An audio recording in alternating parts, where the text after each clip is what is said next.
তোমার খাবারটা কেমন লাগছে? এই সুইট পটেটো কে খাবে?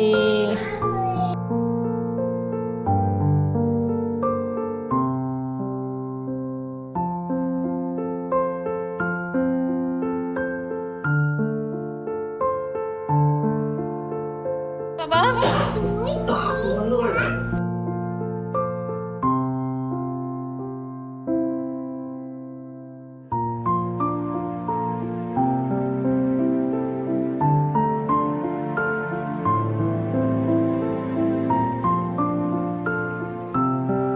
হাই এভরিওয়ান, কেমন আছো তোমরা সবাই? আশা করছি ভালো আছো। আমরাও খুব ভালো আছি।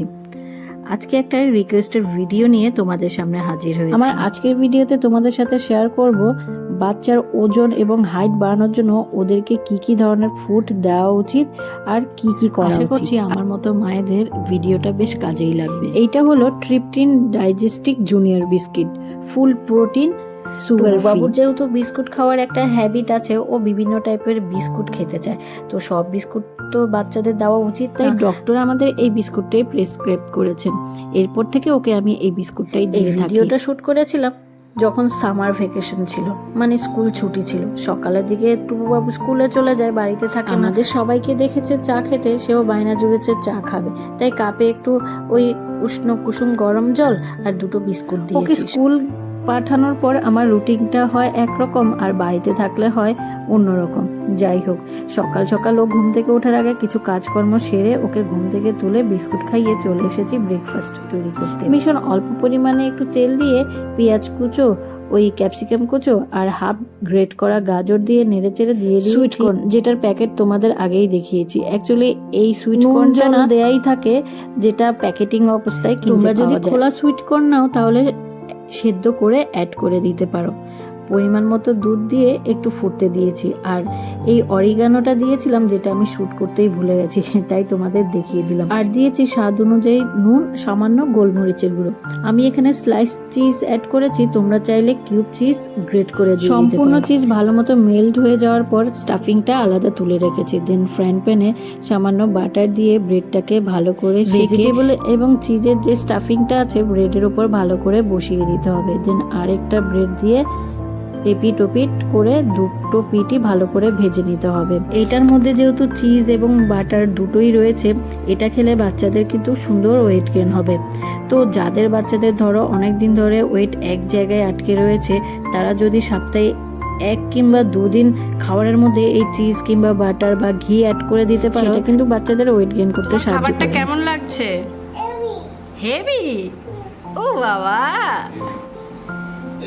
ভালো লাগছে। বিভিন্ন টাইপের ভেজিটেবল সাথে চিজ দিয়ে এই স্যান্ডউইচটা খেতে কিন্তু খুব সুন্দর হয়, জানো তো। একবার বাচ্চাদের বানিয়ে দেবে, দেখবে বাচ্চারা সুন্দর খুশি মনে ব্রেকফাস্ট করে নেবে। আর ব্রেকফাস্ট যদি এইরকম ফুলফিলিং আর টেস্টি হয়, বাচ্চাদের ওয়েট গেইন তো হবেই, তার সাথে আমাদের টুবু সোনার মতো আশা করছি তোমাদের বাচ্চারাও খুশি হবে। 4টে ব্রেড দিয়ে 2টো স্যান্ডউইচ বানিয়েছিলাম মা ছেলের জন্য। সবটা খাইনি, কিছুটা খেয়েছে, কিছুটা রেখেছে। তবে আর মা হিসেবে মোটামুটি আমরা তো আন্দাজ করতেই পারি বাচ্চা কতটা খেলে পেট ভরবে আর কতটা খেতে পারবে। খাওয়া দাওয়া হলো, আমি এসেছি বাইরে, আমার সাথে সাথে সেও হাজির। যেই না দেখেছে আমাকে একটু কাজ করতে, ব্যাস ওকে সাথে সাথে সেই কাজটা করতেই হবে। আসলে সকালে আজকে গাছগুলোতে জল দেওয়া হয়নি, ভাবলাম একটু গাছগুলোতে জল দিয়ে দিই। প্রচন্ড রোদ উঠেছিল সেই দিন, তাই গাছগুলো চুপসে যাচ্ছিল, মানে একটু ঝিমিয়ে যাচ্ছিল। বাইরে এসেছিলাম, তবে তাকে কে। এছাড়াও আমি ইচ্ছে করেই ওকে রোদে ছেড়ে দেই, মানে মাঝে মধ্যে খেলার জন্য রোদে বার করে দেই কিছুক্ষণের জন্য। রোদে গেলে এর মাধ্যমে ক্যালসিয়াম খুব সহজে ওদের দেহের মধ্যে অবজার্ভ হয়, আর ক্যালসিয়ামের মতো জিঙ্কও কিন্তু ওদের হাইট বাড়াতে ভীষণ সাহায্য করে। ব্রেকফাস্ট তো ও ওর খুশি মতো চাহিদা অনুযায়ী খেয়েছে, আমি কখনোই ওকে জোর করে কিছু খাওয়াই। 12টা 12:30 নাগাদ আমি সাধারণত ফল দিই। তো আজকে যেরকম এই মিষ্টি আলুটা পুড়িয়ে দিচ্ছি, তোমরা চাইলে সেদ্ধ করেও দিতে পারো। এছাড়াও ওদের সবজিতে বা খিচুড়িতে মিষ্টি আলু অ্যাড করে দিতে পারো। এই মিষ্টি আলু বাচ্চাদের ওজন বৃদ্ধি করতে পারে খুব সহজে। তোমাকে কোলে নেব। আর এই সুইট পটেটো কে খাবে? চলো। এটা হজম সহায়ক একটা খাবার, আর বাচ্চাদের তো কোষ্ঠকাঠিন্যর প্রবলেম হয়েই থাকে, এটা কিন্তু কোষ্ঠকাঠিন্য দ্রুত দূর করতে সাহায্য করে। আমাদের রান্নায় আমরা নর্মাল আলু ব্যবহার করি, তবে আরও ছোটবেলা থেকে ওর রান্নায় যেমন খিচুড়িতে বা সবজিতে আমি মিষ্টি আলুটা 1 বছরের পর থেকে ওকে খাওয়ানো শুরু করেছি। আজকে প্রথমবারের মতো এই মিষ্টি আলুটা পুড়িয়েছি। পুড়িয়ে খেতে মন্দ লাগে না, আসলে আলুটা তো অনেকটাই বড়, ওর তো পুরোটা শেষ করতে পারবে না, আমিও অনেকটা খেয়েছি। বারান্দায় খেলাধুলো করতে করতে আমি আলুটা খাইয়ে দিয়েছি, ওকে ছেড়ে দিয়ে কিছু কাজকর্ম সেরে নিয়েছি। এইবার টুবুবাবু চান করার পালা। দুপুর 12:30 পরে 1টা নাগাদ ওকে আমি রোজ চান করাই। ওর জন্মের 3 মাস অবধি ওকে কোনো রকম তেল মালিশ করায়নি, ডক্টরের নিষেধ ছিলেন। তবে 3 মাসের পর থেকে ওকে আমি তেল মালিশটা শুরু করেছিলাম। রোজ চানের আগে ওর বডি অয়েল দিয়ে আমি ওর সারা শরীর ভালো করে মাসাজ করে দিতাম। ও বড় হওয়ার সাথে সাথে এত চঞ্চল হয়ে গেছে, কিছুতেই শান্ত হয়ে এক জায়গায় বসে না। তাই মাঝখানে বেশ কিছুদিন ওকে তেল মালিশটা ও করতে দিত না। আর তখন না ও খাওয়া দাওয়া ঠিকঠাক করে করতে চাইতো না। আর তেল মালিশের সাথে খাওয়া দাওয়া বাড়ার বা কমার একটা রিলেশন আছে, সেটা সত্যি আমার একদম জানা ছিল না। কিন্তু রিসেন্টলি আমি একটা আর্টিকেল পড়েছি যেটার মধ্যে লেখা ছিল বাচ্চাদের তেল মালিশ বা বডি অয়েল মাসাজ করালে নাকি ওদের খিদের পরিমাণ বাড়ে, ভালো ডাইজেশন। এছাড়াও তেল বা বডি অয়েল মাসাজ করালে দেখবে বডিতে একটা স্ট্রেচিং হয়, এটাও কিন্তু বাচ্চাদের হাইট ওয়েট বাড়াতে ইনডাইরেক্টলি সাহায্য করে। তারপর থেকে একটু কষ্ট হলেও আমিও আবার তেল মালিশ শুরু করেছি। আর বিশ্বাস করো, সত্যি কথা, এটা কিন্তু সত্যিই হয়। তাই তোমরাও তোমাদের বাচ্চাদের কিন্তু অবশ্যই তেল মালিশটা করো, যাতে ওদের ডাইজেশনটা ভালো হয় আর বাচ্চারা ভালো করে খেতে পারে। টুবু বাবুকে তেল মালিশ করে কিছুক্ষণ ছেড়ে দিয়েছিলাম, দেন চান করিয়ে দিয়েছি। তোমার কি ঘুম পাচ্ছে? ঘুম পাচ্ছে না? ঘুম চলে গেছে? আচ্ছা, তাহলে তুমি আমার কাছে একটু গল্প শোনাও, মা চান করে আসি। আরও একটা ইম্পর্টেন্ট ব্যাপার হলো ডেলি বেসিসে বাচ্চাদের ওজন হাইট বাড়ানোর জন্য আমাদের আর যেটা করতে হবে, ব্যালেন্স ডায়েট প্রোভাইড করা। এর মাধ্যমে বাচ্চারা অসুস্থ হয়ে পড়ে না, ওরা প্রাণোচ্ছল থাকে, মনে ফুল অফ এনার্জি থাকে ওদের, এবং এগুলোই ওদের সরাসরি গ্রোথ বাড়াতে সাহায্য করে। ডায়েটে যেরকম টুবুকে দিয়েছি ডিম সেদ্ধ, ওই আমাদের জন্য মুসুর ডাল করেছি, সেটা দিয়ে ভাত মেখে ডিম সেদ্ধ দিয়ে খাইয়ে দিয়েছি। এখন আবার তোমাদের সাথে দেখা হচ্ছে সেই বিকেলবেলা। লাঞ্চ সেরে টুবুবাবু 2 থেকে 3 ঘন্টা ডিপ ঘুমিয়েছে। ওকে ঘুম পাড়িয়ে আমিও লাঞ্চ সেরে কিছুক্ষণ রেস্ট। দুপুরে খাওয়াতে গিয়ে এই নতুন গাড়িটা বের করে দিয়েছিলাম। এই নতুন গাড়িটা নিয়ে খেলতে খেলতে খেয়েছে, আবার এটা নিয়ে বাচ্চার গ্রোথের জন্য আর যেটা ফলো করতে হবে সেটা হলো বাচ্চার ঘুমের দিকে নজর দেওয়া। যদি ওদের ঘুমটা ঠিকঠাক মতো না হয় তো ওদের ওজন ঠিক মতো হবে না এবং হাইটও ঠিক মতো। আমরা অনেক সময় কি করি, ঘুমকে অতটা গুরুত্ব দেই না, ঘুমের সাথে যে ওজন বাড়ার বা হাইট বৃদ্ধি হওয়ার সম্পর্ক আছে সেগুলো মনে করি না, কিন্তু বিশ্বাসের সাথে কিন্তু বাচ্চার সরাসরি গ্রোথ বাড়ার সম্পর্ক। তাই এই ব্যাপারটা মাথায় রাখতে হবে, একটি বাচ্চার যে বয়সে যতটা ঘুমোনো উচিত ঠিক ততটা সময় ততটা ঘন্টায় যেন বাচ্চা ডিপলি ফলটা সাধারণত ওকে আমি দুপুরের দিকেই দেই, স্কুল থাকলে স্কুলের টিফিনে দিয়ে দেই। আর যেহেতু আজকে দুপুরে মিষ্টি আলু খেয়েছে তাই ওই সময়টাতে ওকে আর ফল দেইনি, এখন একটু মিষ্টি আম খাইয়ে দিচ্ছি। বাচ্চাদের যে কোনো মিষ্টি টাইপের ফল দেওয়া খুবই প্রয়োজন, কারণ এই মিষ্টি ফলের মধ্যে দিয়ে ওরা অনেকটাই ক্যালোরি পায়। এই ক্যালোরি বাচ্চাদের ওজন বাড়াতে সাহায্য করে। যেমন ধরো মিষ্টি আম, সবেদা, কলা, মিষ্টি ফলের সাথে সাথে ওদের টক ফলও দেওয়া উচিত, কারণ টক ফল বাচ্চাদেরকে বিভিন্ন রকম রোগের হাত থেকে বাঁচাবে, তৈরি হবে, আর এর ফলে ওরা অসুস্থ কম হবে। আর যত ওরা অসুস্থ কম হবে তত ওদের হাইট ওয়েট সমানভাবে বাড়বে। ওকে ফল খাইয়ে একটু দোকানে বেরিয়েছিলাম, কিছু কেনাকাটার ছিল, বায়না জুড়েছে সেও মাম্মার সাথে যাবে, অগত্যা ওকে নিয়ে যেতেই হলো। আর দেখো, ঠিক বড় মানুষের মতো গিয়ে নিজের পছন্দের জিনিসটা তুলে নিয়ে চলে এসছে।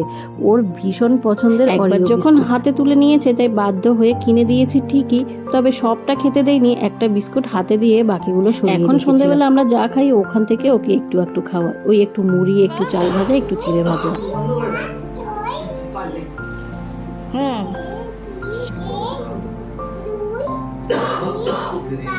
চার, সাত,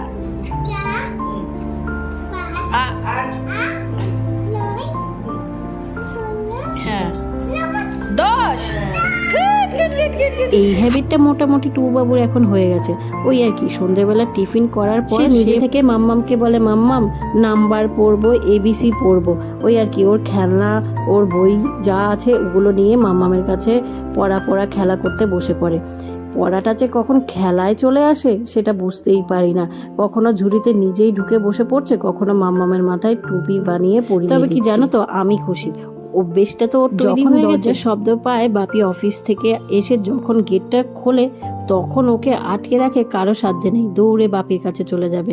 বাপি ফ্রেশ হয়ে ছেলের কাছে চলে এসেছে। পড়াশোনা হয়ে গেছে, ওই আর কি আমাদের পড়াশোনা। বাপ ছেলে খেলতে লেগেছে, আমি ওকে বাবার কাছে রেখে তখন চলে গেছিলাম বাবুকে। রাত 9টার মধ্যে আমি ডিনার কমপ্লিট করাই। তো যেহেতু আজকে ডিম সেদ্ধ দিয়েছি, এবেলা ওকে ডিমও দেবো না, মাছও দেবো না, সবজি দেবো। ওর জন্য একটু সবজি ডাল। বাচ্চার ওজন বাড়ানোর জন্য প্রোটিন সমৃদ্ধ খাবার বাচ্চাকে অবশ্যই দিতে হবে। তার মধ্যে যেমন রয়েছে দুধ, দুধের তৈরি প্রোডাক্ট যেমন টক দই, পনির, ছানা, এছাড়াও ডিম, মাছ, চিকেন, বিভিন্ন রকমের ডাল, সবজি ঘুরিয়ে ফিরিয়ে ওদেরকে খাওয়াতে হবে।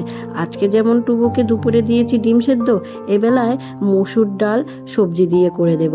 একটু মসুর ডাল আগে থেকে ভিজিয়ে রেখেছি, আর সবজি দিয়েছি পেঁপে, লাউ, কুমড়ো, গাজর আর হাফ টমেটো, একটু আদা আর 5 ফোড়ন দিয়ে সম্বার দিয়েছি।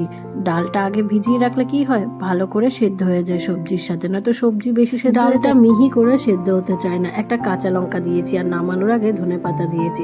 ভাতটা আগে একটু ম্যাশ করে নিয়েছি। আজকে টুকু বাবু এই সবজি ডাল দিয়ে ডিনারটা কমপ্লিট করেছে। বাচ্চাদের দেখবে রোজ দিন এক টাইপের খাবার দিলে ওরা খেতে চায় না, তাই আমি ওকে কোনোদিন মাছ, কোনোদিন সবজি ডাল বা যে কোনো সবজির তরকারি বা চিকেন স্যুপ করে খাওয়াই। যেহেতু দুধে প্রবলেম রয়েছে, দুধ ও খেতে চায় না, তাই ওকে আমি মাঝে মাঝে পনির খাওয়াই। সেই পনিরের রেসিপি তোমরা যদি দেখতে চাও অবশ্যই আমায় কমেন্ট করে জানিও, আমি তোমাদের সাথে শেয়ার করে দেব। সুজ ডান্সিং ওয়ার্ল্ড চ্যানেল থেকে একজন বোন কমেন্ট করে বাচ্চার ওয়েট গেইন করার জন্য অনেক কিছু জানতে চেয়েছো। আশা করছি আমার ভিডিওর মাধ্যমে তুমি তোমার অনেক প্রশ্নের সমাধান পেয়ে গেছো। তুমি তোমার বেবিকে টক দই খাওয়াতে চাও, ছানা জাতীয় খাবার খাওয়াতে চাও, তো আমি তোমাকে সাজেস্ট করব টক দইটা তুমি ভাতের সাথে লাঞ্চে বা ডিনারে খাইয়ে দিতে পারো। ছানা জাতীয় খাবার বলতে পনিরটা দিতে পারো, সব খাবারে একটু বাটার বা ঘি দিতে পারো, কারণ এইসব খাবার বাচ্চাদের দিলে বাচ্চাদের ওয়েট গেইন করতে কিন্তু দ্রুত সাহায্য করে। আজকাল টুবু বাবু কি পাকা পাকা দুষ্টুমিগুলোই না করছে মামার সাথে। এটা কি হলো? কি হলো এটা? মাই গড! ওর 2 বছরের পর থেকে ডিনার করিয়ে ওকে নিয়ে আমি একটু বই নিয়ে নাড়াচাড়া করতে বসি। তো এগুলো হলো টুবু সোনার সামার ভ্যাকেশন হোমওয়ার্ক। ওর আজকে সব হোমওয়ার্ক কমপ্লিট হয়ে গেছে, তাই তোমাদের সাথেও শেয়ার করে দিচ্ছি। যাই হোক, আমার ভিডিওটা তোমাদের কেমন লেগেছে? যদি কিছু ভালো লেগে থাকে তাহলে অবশ্যই লাইক কমেন্ট করতে